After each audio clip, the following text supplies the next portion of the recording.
নমস্কাৰ বন্ধু-বান্ধৱীসকল, আজি আপোনালোকৰ মাজলৈ আহিছোঁ ৰামায়ণৰ লগত জড়িত কিছুমান গুৰুত্বপূৰ্ণ প্ৰশ্ন উত্তৰ। আশা কৰোঁ আজি ভিডিঅ'টো ভাল পাব। এই ভিডিঅ'ৰ 1 নম্বৰ প্ৰশ্নটো হ'ল ভগৱান ৰাম কিমান বছৰৰ বাবে বনবাসলৈ গৈছিল? 5, 4, 3, 2, 1. ইয়াৰ উত্তৰটো হ'ল 14 বছৰ বাবে। 2 নম্বৰ প্ৰশ্নটো হ'ল ভগৱান ৰামৰ মাতৃ নাম কি আছিল? 5, 4, 3, 2, 1. ইয়াৰ উত্তৰটো হ'ল কৌশল্যা। 3 নম্বৰ প্ৰশ্নটো হ'ল শ্ৰীৰাম কোনজন ভগৱানৰ অৱতাৰ হয়? 5, 4, 3, 2, 1. ইয়াৰ উত্তৰটো হ'ল ভগৱান বিষ্ণুৰ। নম্বৰ প্ৰশ্নটো হৈছে সীতাৰ মাক হৰণ কৰা সময়ত ৰাৱণে কোন ৰাক্ষসৰ সহায় লৈছিল? 5, 4, 3, 2, 1. ইয়াৰ উত্তৰটো হৈছে মাৰিচৰ সহায় লৈছিল।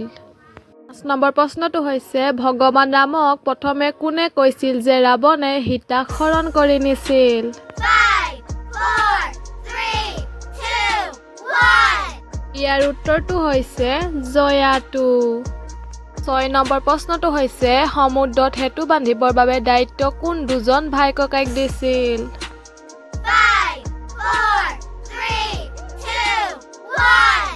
ইয়াৰ উত্তৰটো হৈছে নল আৰু নীল।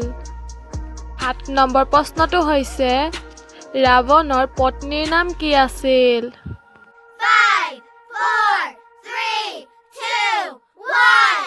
ইয়াৰ উত্তৰটো হৈছে মণ্ডোদাৰী। 8 নম্বৰ প্ৰশ্নটো হৈছে ৰাৱণৰ পুত্ৰ ইন্দ্ৰজিতক কোনে হত্যা কৰিছিল? 5, 4, 3, 2, 1. ইয়াৰ উত্তৰটো হৈছে লক্ষ্মণে ইন্দ্ৰজিতক হত্যা কৰিছিল। 9 নম্বৰ প্ৰশ্নটো হৈছে ভগৱান ৰামৰ ভনীয়েকৰ নাম কি আছিল? 5, 4, 3, 2, 1. ইয়াৰ উত্তৰটো হৈছে শান্তা, ভগৱান ৰামৰ ভনীয়েক আছিল। 10 নম্বৰ প্ৰশ্নটো হৈছে ভগৱান ৰামৰ কিমানজন পুত্ৰ আছিল জানেনে?